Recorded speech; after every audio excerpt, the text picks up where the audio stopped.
Hello, I'm John from the Haunt Informer. And I'm Glenn from Fall Ritual. This is episode 40 of Fall Informer, and today we have a returning guest, Aidan from the new Dark Knight Halloween World Screampark. What's going on, guys? Yes. Awesome. Oh man, it's good to be back. Yes. Good to And have you back. Oh, yeah, thank you. the I last time, appreciate it. the last time I saw you was at Transworld a couple months ago. Oh yeah, Transworld.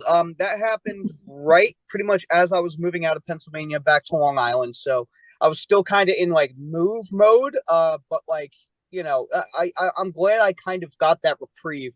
For a bit. It was nice. Yeah.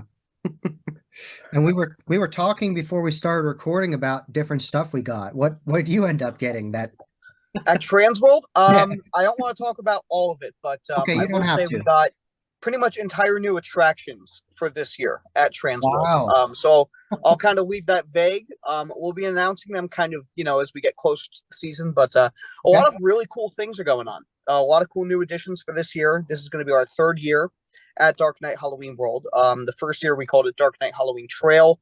And then we expanded into more of the large scale world aspect in the second season, going into our third now. So yeah, lots of big exciting things. This is going to be our biggest year ever, and we'll talk a little bit more about how we're changing it, because that's really going to be the thing that sets it apart from any other Halloween entertainment event, and I'll use that term loosely. Okay. Interesting. Nice. Yeah. So John, I know you're familiar with say Louisville Halloween Fest, Easter night, or Halloween nights at Eastern State Penitentiary, Yes. Shacktoberfest, or Yes. yeah, Yep. Shacktoberfest. I've never been to Shocktoberfest, but I've been to Halloween Nights twice. No, Shacktoberfest, Oh, I know Shocktoberfest. That's in California. Yeah. California. Yeah, at the old They Queen run it Mary. at Queen Mary. Yeah. Yeah. So my partners and I sat down and we pretty much looked at, we have a successful event. Yeah. We broke even in the first 2 years, which is like something that haunted houses don't do. And then, in our second year, we also made BuzzFeed. BuzzFeed called us number 15 haunt in the US, which was awesome.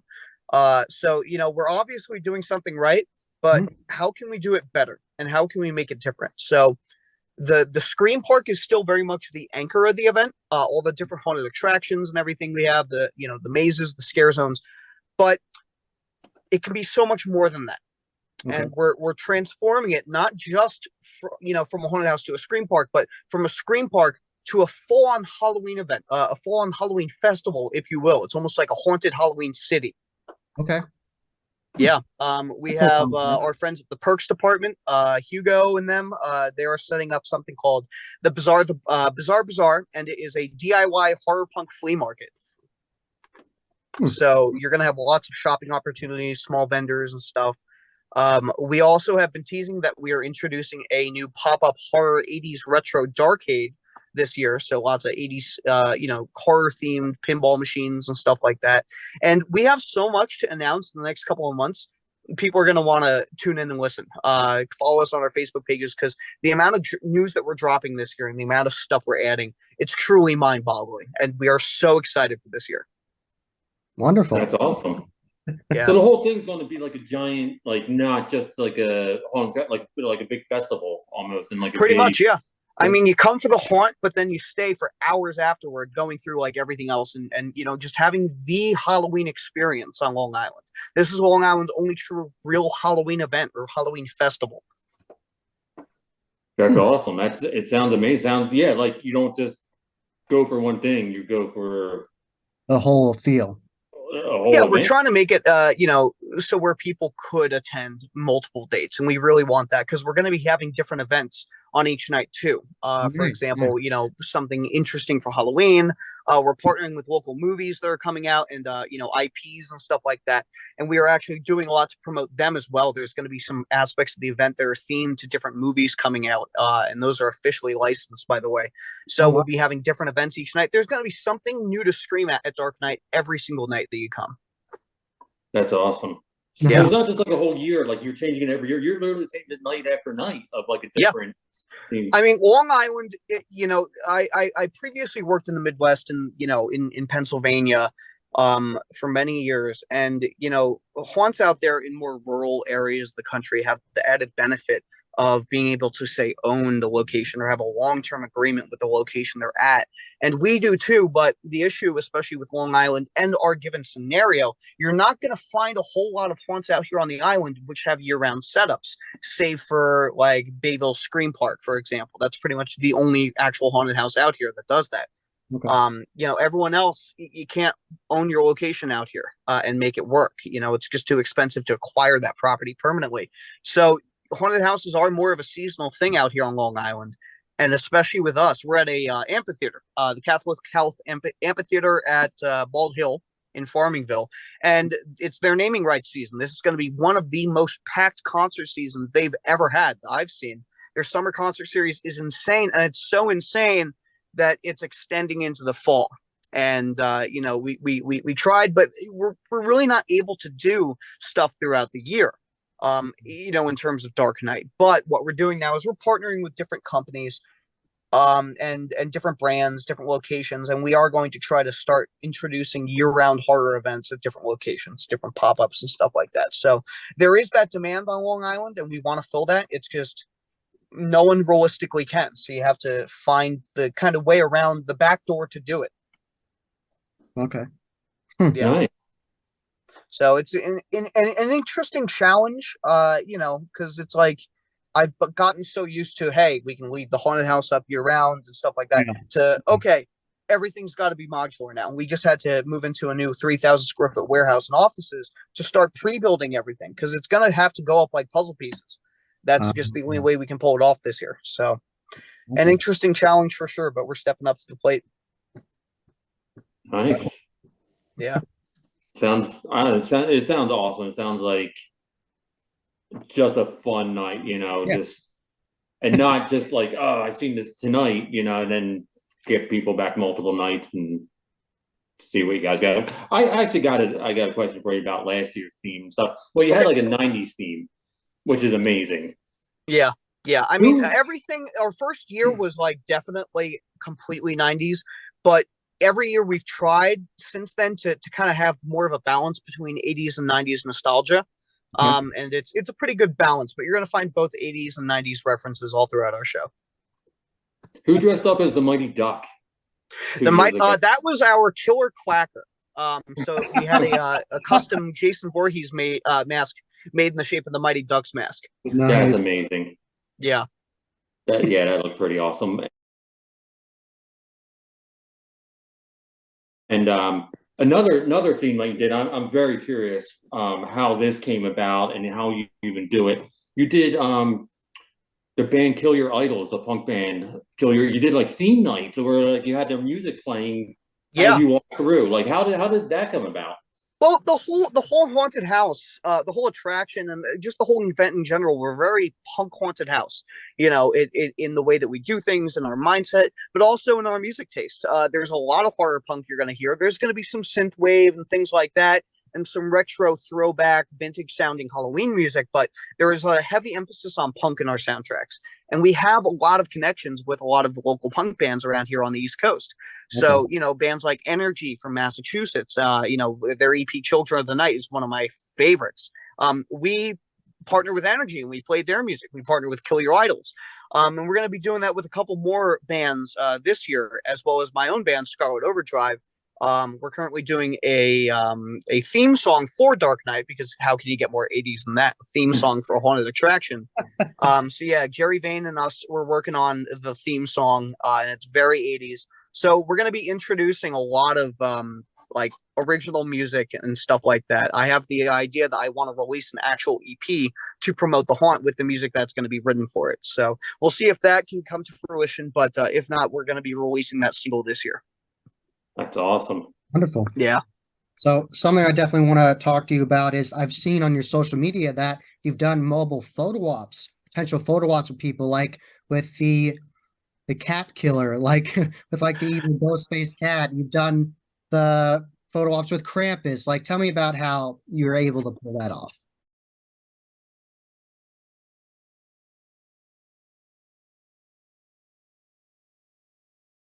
Well, you referenced two different forms of what we do because we partner with different people and we do different events. But the copycat killer one that you referenced, that's in promotion not just of Dark Knight, but Okay. also the movie coming out that we're currently in production. And I believe the Kickstarter for that is launching this Wednesday. The movie's called Screamwalkers, and it's a heartfelt ode with a tongue firmly planted in cheek to the slasher genre, as well as shot on video films, because the whole thing is actually shot on video.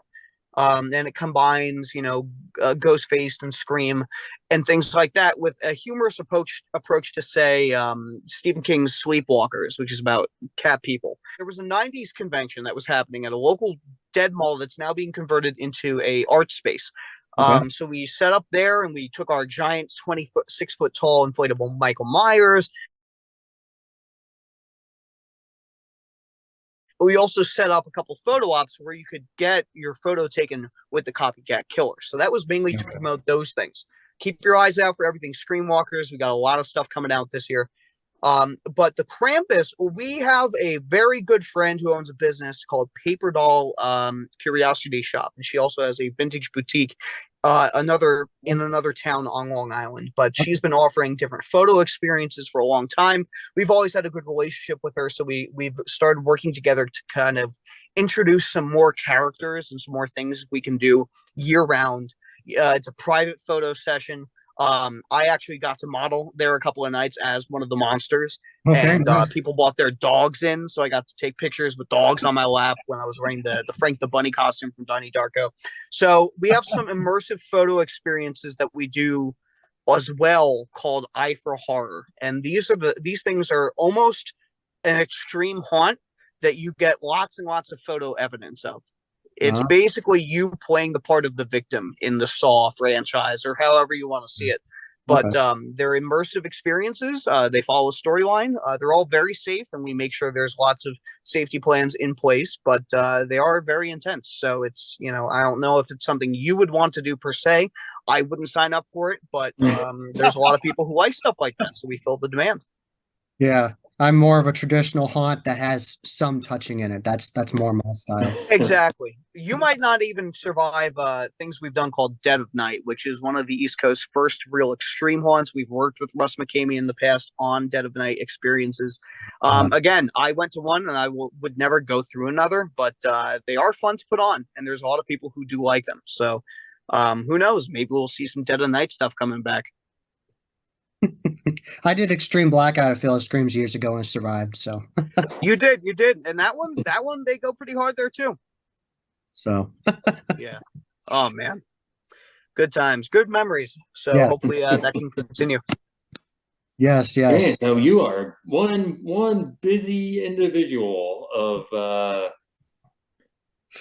putting these haunts together. Yeah, these I am. I do a lot of stuff, production, but your band. it's it wouldn't happen. It wouldn't be possible without my partners.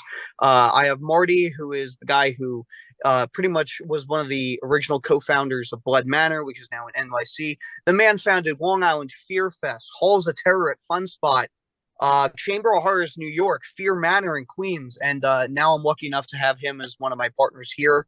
And we also have our new partner, Mort Spook and Scream, who runs Horrorwood Studios out there in California, 631. And yeah, I mean, it's incredible. We're going to be able to now do a lot of stuff with movie themes and IPs. So that's going to expand us even more. Nice, nice. And Yes, unfortunately, Mort could not be here. He was supposed to be on this call with me, but I don't know what's going on. I think he had a stitching problem somewhere along his neck that needed taken care of. So he's getting some medical attention right now, but we're pretty sure he's going to be okay.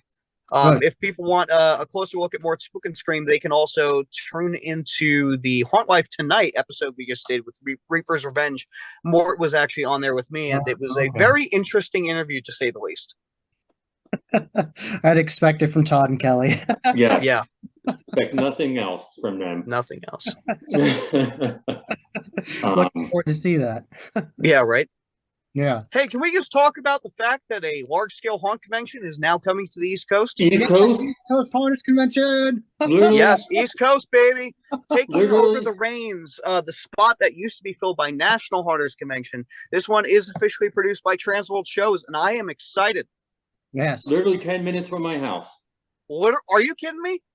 10 minutes from my house. I literally pass that convention center every time I go to work. Oh my lord. Well, it sounds like we're going to be getting some beers then next year. And I'm so excited to meet everyone and find out who's coming and literally meet all these people that we've Productions has interviewed. literally said they're going to be there already. That's incredible. That's great. That's awesome. Randy's going to be there, and it's going to be so much fun. Oh yeah, I can't wait to see my Reapers boys. That's going to be one hell of a weekend. Yeah, they're already sponsoring it. They're one of the official sponsors of it. Exactly, and that's how I know. Okay, I'm going to be hanging with them that weekend.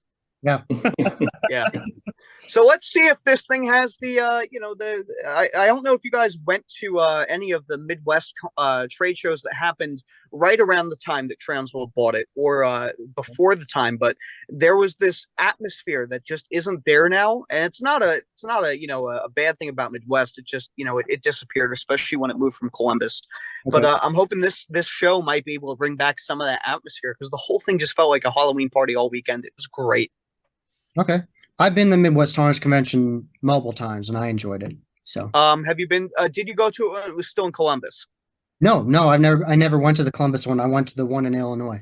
Yeah, no, that's the thing. There was just something special about the Columbus one, and maybe it's the nostalgia talking. It's very possible it's just the nostalgia talking, but that's just those were cherished moments in my life, and they haven't been replicated since. Interesting. Yeah.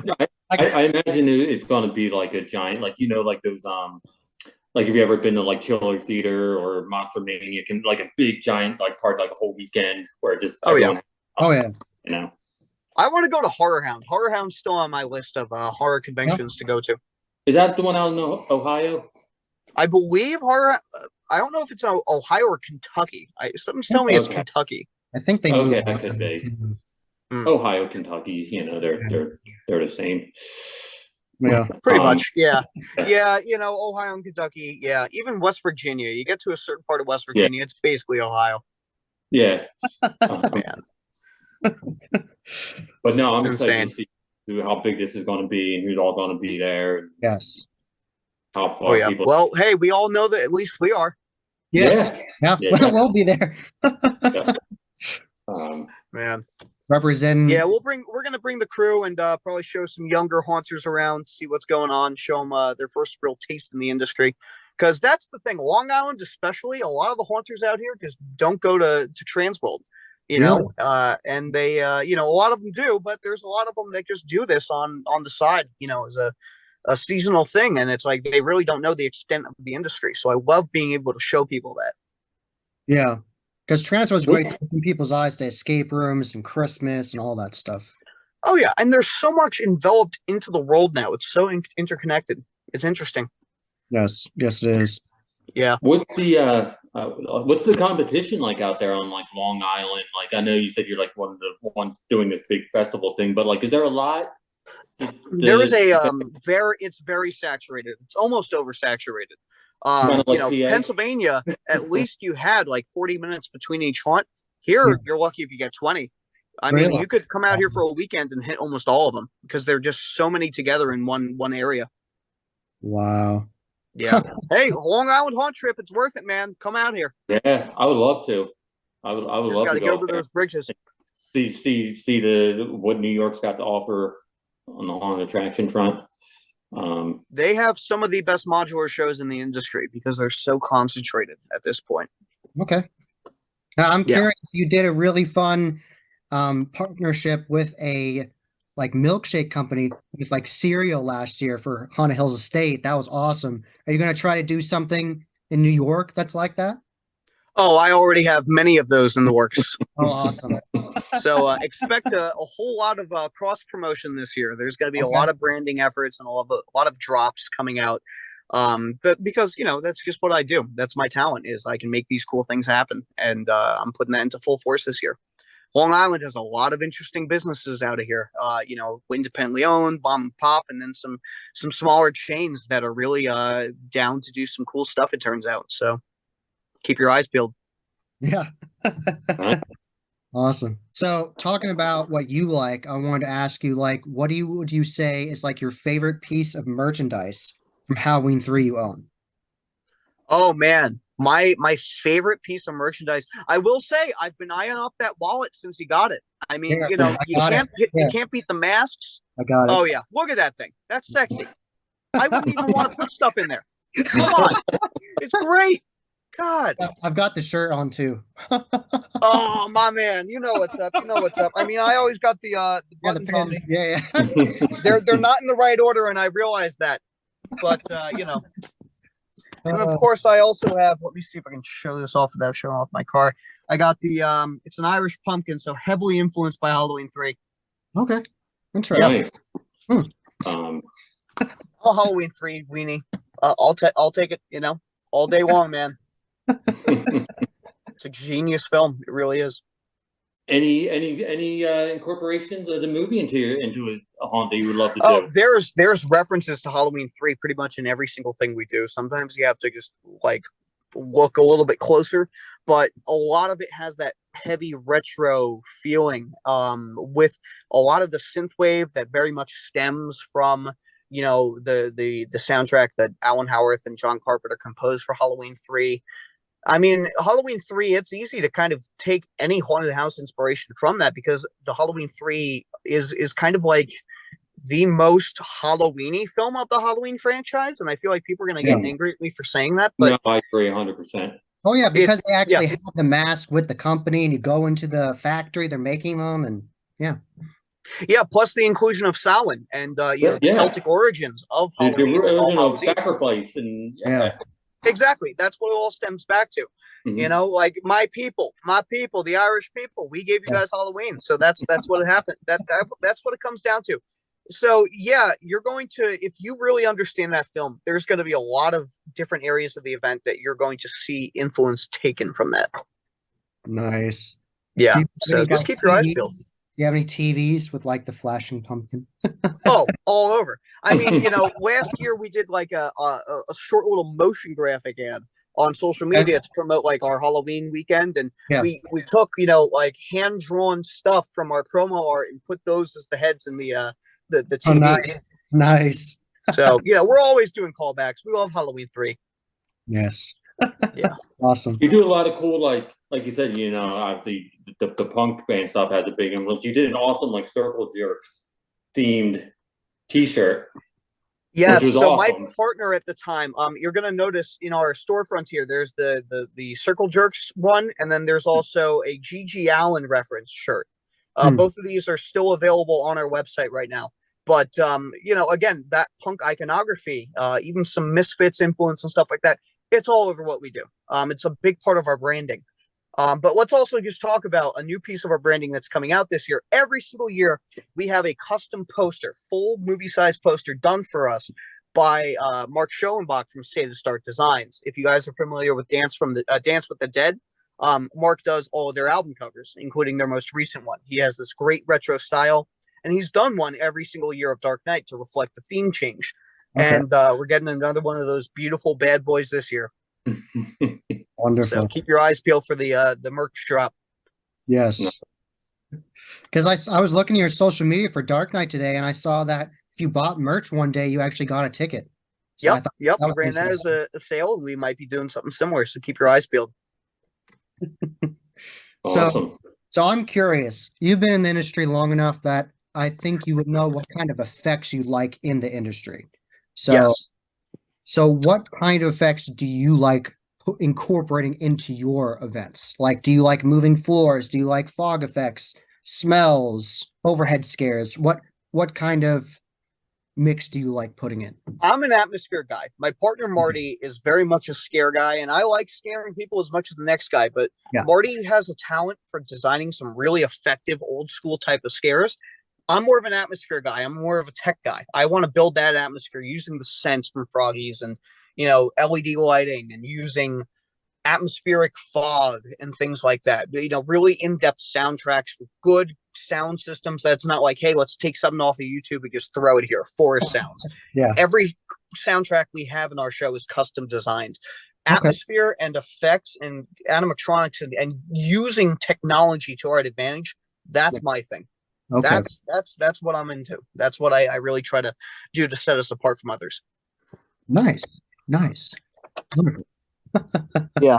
Speaking of which, I will be heading to Pennsylvania soon to conduct a trade. I will be getting a couple of old Scare Factory animatronics sometime soon. So I will send you guys those as soon as I get them. Okay. So yeah, we do have a fair amount of new animatronics coming in, both from my personal collection and some new Transworld purchases. So keep your eyes out for those. Yes. And we will also have a custom animatronic character that pays tribute to one of the godfathers of our industry. So that is all I will tell you about that. But that's going to be an exciting little drop when we do that. Nice. Yeah, so keep your eyes peeled. Yeah, that's the thing. We just have so much going on. You know, it's insane. It's a little overwhelming, but it's all exciting. Wonderful. Because I saw you were like moving your giant necromancer from House of Shock. Yeah. He's on his way out. It's getting to the point where it's like we have so much to do in the setup of the event that it's just almost not. We can't logistically make him work. And he's such a big piece. So he's part of what I'm trading away to get some more animatronics to populate our event. Okay. Gotcha. Yeah. All right. Well, I'm going to have to go here pretty soon because I got a meeting with some certain government individuals from the Institute. I have to obey them, unfortunately. But I really do want to see if I can get you guys out to the show this year. What is your schedule like in October? Do you guys have your trips planned yet? We don't know yet. I have like one haunt plan, but okay, nothing's planned yet. So I would love to come up there and check you guys out. That'd be awesome. Hey, there's a lot of great shows in Long Island. Long Island is a great haunt scene. So come on out here and check out some of the haunts. And at my haunt, you guys are in. I mean, I got press passes already lined up for you guys for this year. Awesome. Yeah, come on out. I'd love for you guys to get to see the show. Yeah, I'd love to see it. Awesome. I watched some of the reviews of people too. They were funny.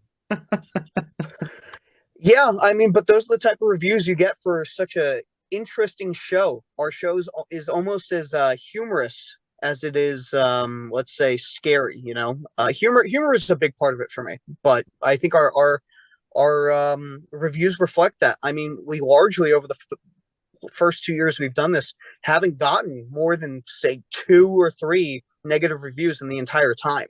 So this is one of the best reviewed shows I've ever produced. And I think part of that is the inclusion of the humor and the fun aspects, because it's not about just being scary. There's more to Halloween than that. Yes. I don't care what your age is. Right. It's all about the form and being entertained, you know. Yep. Put on you can be scary, but you can also be very entertaining. And if you can pull that off, you can combine the two, then you got a brilliant haunt. And that's why we try to emphasize spooky, because you don't have to be scary to be spooky. And spooky is almost more marketable. More people can enjoy spooky because not everyone wants to be scared, but everyone wants to celebrate the season. Yeah, because I was intrigued that you have blow molds. That I was like, ooh. Oh, that's interesting. I mean, you know, with being a retro haunt, we have a large number of blow molds. We have vintage animatronics and props from old haunted houses, stuff like that. Nice. We're also going to be opening a Halloween museum this year as part of the attractions. So Spook Brothers Halloween Museum has some old relics from Halloween and haunted attraction industry in there on display. And we're doing that because we want to, you know, preserve these pieces and show them off, show people how Halloween and the industry got to be where it is today. But we also don't want to put these props in the haunt because they'll get broken, and some of these are priceless. So come on down and experience the museum. Yes. So when do you think the schedule for the upcoming season will be announced? Do you just have to stay tuned? You have to stay tuned. We already know it. We're just holding off right now. All right. So tell everyone your social media and where you can reach you. Social media. All right. Instagram at Dark Knight LI. Facebook, Dark Knight Halloween World. We have YouTube channel. We have TikTok.